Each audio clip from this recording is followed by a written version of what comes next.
और इसके लिए हमको लड़ना पड़ रहा है। हर बात पर बुलडोजर बिहार में भी चल रहा है, उस विस्थापन के खिलाफ हमें लड़ना पड़ रहा है। और जब हम लड़ते हैं तो दरभंगा में हमने देखा कि हमारे पप्पू खान साथी थे, उनको जेल में डाल दिया, लंबे समय तक जेल के अंदर रहे। जगह जगह हमारे माले के साथी जेल में जा रहे हैं लड़के हुए, हक की लड़ाई लड़ते हुए।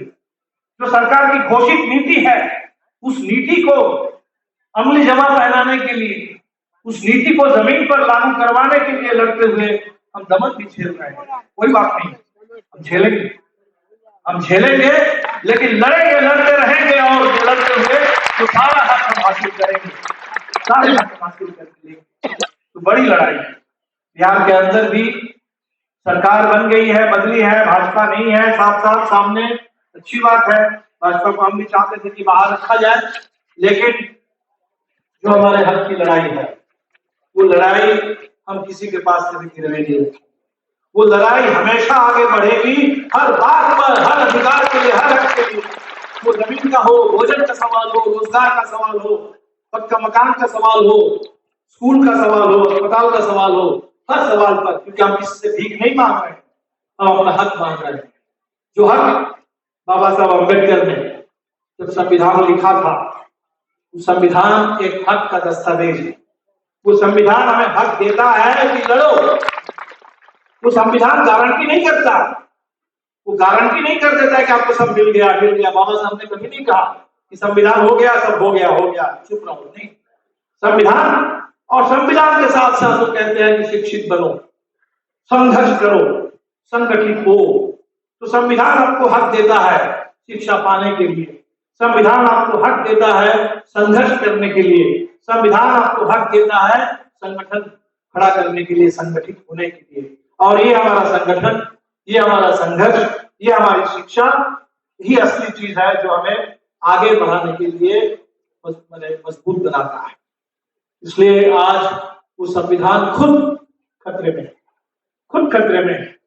बाबा साहब के संविधान को अभी मोदी सरकार के मंत्री, नेता, उनके जो एडवाइजर है, वो कह रहे हैं कि ये अंग्रेजों का संविधान, ये अंग्रेजों का संविधान है, 75 साल हो गया, बहुत हो गया। अब इस संविधान को भी रिटायर करा, इनको रिटायर करा दो, इस संविधान को खत्म करो, नया संविधान लेकर के। और नया संविधान ऐसा हो, नया संविधान ऐसा हो कि देश में विकास और तेज गति से हो। विकास के नाम पर जैसे कृषि कानून बने थे, किसानों के विकास के नाम पर, किसानों को बात समझ में आई, उन्होंने कहा कि इस कानून को हम नहीं चलने देंगे। तो किसान आंदोलन के आगे उस विकास के नाम पर जो थोपे गए कानून थे, अदानी अंबानी कॉर्पोरेट राज थोपने वाले कानून, उन कानूनों को वापस लेना। लेकिन सरकार ये चाहती है कि ऐसा संविधान ही बन जाए जहां ऐसा कोई आंदोलन ही नहीं होगा। किसी आंदोलन को हम कह देंगे अपराध। अभी आपको मालूम है कुछ पत्रकारों को जेल में डाला, कुछ पत्रकारों को जेल में डाल दिया गया। क्या अपराध था? पूछा गया कि क्या आप किसान आंदोलन के बारे में लिख रहे थे, क्या आप नागरिकता संशोधन विरोधी वो संशोधन के जो कानून थे, उस कानून के खिलाफ जो आंदोलन खड़ा हुआ था शाहीन बाग, क्या आपने उस पर कोई रिपोर्ट लिखी? तो अगर आपने नागरिकता कानून संशोधन पर जो देश में आंदोलन हुआ उसके पक्ष में अगर आपने कुछ लिखा, किसानों के पक्ष में अगर कुछ लिखा, तो आपको जेल में, उनको जेल में डाला जाता है। और पूरे के पूरे किसान आंदोलन को ही बता दिया गया कि अपराध है। जो असली अपराध है, जो अदानी अपराध कर रहे हैं, जो सस्ते में कोयला विदेश से ला करके उस सस्ता कोयला को बहुत ज्यादा महंगा रूप में दिखा करके, और कोयले से जब बिजली बन रही है तो बिजली की भी दर बढ़ा करके जो हिंदुस्तान को लूट रहे हैं, उनको लूट की पूरी छूट। उनके लिए सब कुछ, सड़क उनके लिए, बंदरगाह उनके लिए, हवाई अड्डा उनके लिए, रेलवे लाइन उनके लिए, रेलवे स्टेशन उनके लिए, सब कुछ उन पूंजीपतियों को दे, लूट की खुली छूट है। और जहां उस लूट के खिलाफ कोई आंदोलन कर रहा है, उस आंदोलन को बता दे रहे हैं कि अपराध, आंदोलन करने का अधिकार छीनने की पूरी साजिश हो रही है। और इसीलिए हम आपसे कहेंगे कि लड़ाई बड़ी है, हमारे जो अपने अपने मुद्दे हैं, मुद्दों पर लड़ना है। वो राशन हो, भोजन हो, रोजगार हो, वो सब कुछ पर लड़ना है।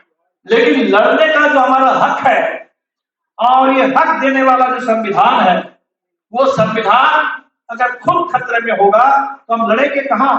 किस मैदान में जाकर के लड़ेंगे? किस कानून के आधार पर जाकर लड़ेंगे? इसलिए संविधान की हिफाजत करना, रक्षा करना हमारा काम। इसलिए नहीं कि संविधान कोई बहुत पवित्र ग्रंथ है, कोई गीता बाइबल कुरान है इसलिए उसकी हिफाजत कर दो, नहीं।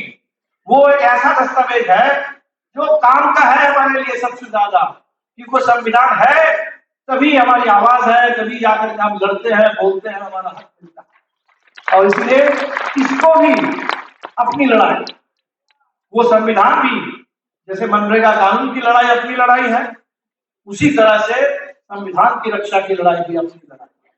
उसी तरह से इस देश में हम बार बार कहते हैं कि गंगा जमुनी तहजीब, इस देश के अंदर महिलाओं की आजादी, महिलाओं की बराबरी, ये लड़ाई भी सब कुछ हमारी अपनी लड़ाई। क्योंकि इस देश में अगर माहौल ऐसा होगा कि कहीं कोई भी अगर हिंदू मुस्लिम के नाम पर दंगे होते रहेंगे, अभी मोहन भागवत ने कहा कि 22 तारीख को राम मंदिर का उद्घाटन होगा, तो राम मंदिर तो अयोध्या में है, अयोध्या में कितने लोग जा पाएंगे? इसलिए पूरे देश को ही 22 तारीख को राम मंदिर का। भाई जो धर्म मानने वाले लोग हैं वो तो कहते हैं कि कन कन में राम है, कोई मंदिर की तो जरूरत भी नहीं, जब कन कन में है तो हर जगह है, वैसे ही है। लेकिन आप इसके नाम पर आपने मस्जिद गिराई, इसके नाम पर अपने पूरे देश को दंगे की आग में झोंका, इसके नाम पर आज आप फिर पूरे देश में हंगामा खड़ा करना चाहते हैं। तो इस हंगामे के खिलाफ कौन लड़ेगा? हमने देखा कि अभी हरियाणा के नूह में जो दंगे शुरू करने की कोशिश हुई, किसान खड़े, वो किसान जिन्होंने झेला है, वो किसान मुजफ्फरनगर में, शामली में, पश्चिमी उत्तर प्रदेश में जिन्होंने दंगा झेला है, जिन्होंने दंगा झेल करके ये समझ लिया कि दंगा जो है बहुत खतरनाक है, सिर्फ इसलिए नहीं कि कुछ लोगों की जान चली जाती है, इसलिए कि हमारे सारे मुद्दे भी उसी के साथ साथ दब जाते हैं। और इसीलिए मुजफ्फरनगर के किसानों ने कहा कि हमारे लिए गन्ना मुद्दा है, जिंदा मुद्दा नहीं है, और बोल करके उन लोगों ने पूरे दंगे के खिलाफ खड़े हुए। और अब आप देख रहे हैं कि हरियाणा में भी उन किसानों ने जाकर के कह दिया कि हम इस देश में कोई सांप्रदायिक इस तरीके का उन्माद, इसकी इजाजत नहीं देंगे। तो हम आपसे भी अपील करेंगे इस उन्माद के खिलाफ, ये उन्माद और उत्पाद के खिलाफ खड़ा होना, बिल्कुल उसी ताकत के साथ खड़ा होना, उसी एकता के साथ खड़ा होना जैसे हम सामंती घाट के खिलाफ खड़े रहे हैं। तो सामंती घाट आज वही सामंतवाद है, वही सामंतवाद है जो फांसीवाद बन करके हिंदुस्तान में तानाशाही बन करके सत्ता पर काबिज होकर के हमारे ऊपर हावी होना चाह रहा है। हमने जिस सामंतवाद को अपने गांव में हमने पीछे धकेल दिया, अपने पंचायत पे पीछे धकेल दिया, अपनी जमीन पर जहां हमने झंडा गाड़ा, आज वही सामंतवाद वो फांसीवाद बन करके हिंदुस्तान के संविधान पर अपना कब्जा जमाना चाहता है, सत्ता पर कब्जा जमाना चाहता है, और उसके बल पर पूरे देश को बर्बाद कर देना चाहता है। और इसीलिए जिस ताकत के साथ हमने सामंतवाद के खिलाफ जिस एकता का निर्माण किया, सामंतवाद के खिलाफ जिस मजबूती के साथ हमने संघर्ष किया, बिल्कुल उससे भी बड़ी एकता और उससे भी बड़े संकल्प के साथ इस फांसीवाद को हमें इस देश के अंदर मिटा देना है और हिंदुस्तान के लोकशाही को आगे बढ़ाना है। आपका ये सम्मेलन एक दिन का है, मैं बहुत ज्यादा समय, मैं ऑलरेडी बहुत समय ले लिया हूँ, लेकिन आप लोग बात करें और आगे का रास्ता तय करें। आगे का रास्ता एकता का, आगे का रास्ता मजबूत राजनीतिक इरादों का, आगे का रास्ता मजबूत संघर्ष और संकल्प का। जो रास्ता आप तय करेंगे, हम लोग पार्टी की तरफ से पुरजोर उसमें आपके साथ कदम मिला करके चलेंगे, खड़े रहेंगे और चाहेंगे कि आपकी आवाज बिहार के हर जगह, हर गरीब के बीच में पहुंच जाए।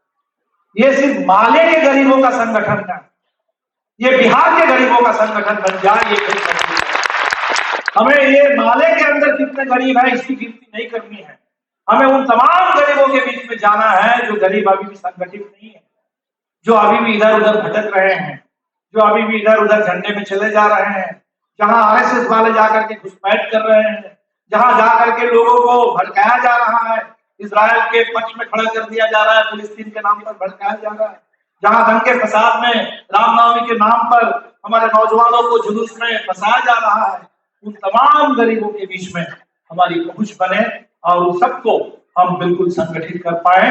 इतनी ताकत, इतनी क्षमता हमारे खेत मजदूर, ग्रामीण मजदूर संगठन के बीच में निर्मित हो।